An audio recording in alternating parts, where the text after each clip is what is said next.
Selanjutnya saudara, seorang pastor di Nusa Tenggara Timur menjadi perbincangan karena penampilannya yang mirip Yesus. Ia pun kerap menarik perhatian dan sering dimintai untuk berfoto bersama. Apa kabar hari ini? Sosok Pater Arojkia Vignes Tanislaus asal India Selatan memiliki daya tarik tersendiri bagi umat Katolik karena wajah dan penampilannya yang dianggap mirip Yesus. Tak jarang umat selalu memintanya untuk berfoto bareng. Pater Vignes beranggapan hal ini merupakan kebetulan.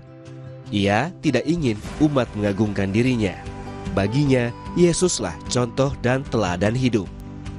Kini, Pater Vignes bertugas sebagai pembina di Rumah Formasi Serikat Misionaris Cinta Tuhan di Kabupaten Sika, Nusa Tenggara Timur.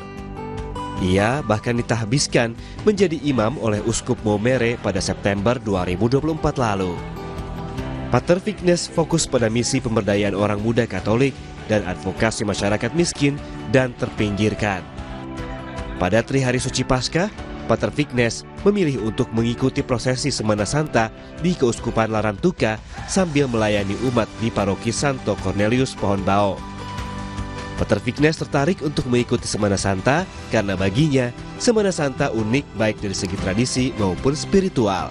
Takut juga bulan September saya jadi viral waktu misa dengan paus dan kembali ke NDT di Maumere di biara kami ada banyak orang pesanan minta untuk foto-foto juga.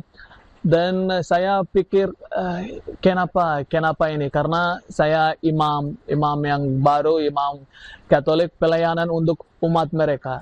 Saya tanya untuk saya tidak artis. Saya biasanya saya orang yang biasa, orang imam juga.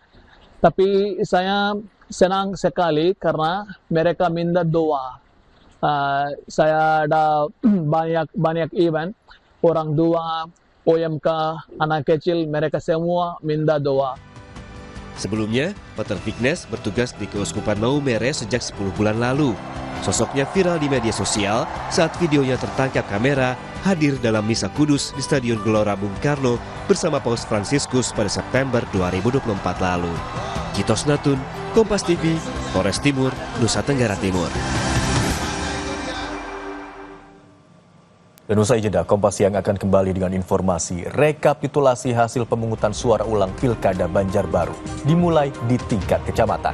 Cuma ada satu pasangan calon tunggal pasangan Lisa Wartono melawan kotak kosong.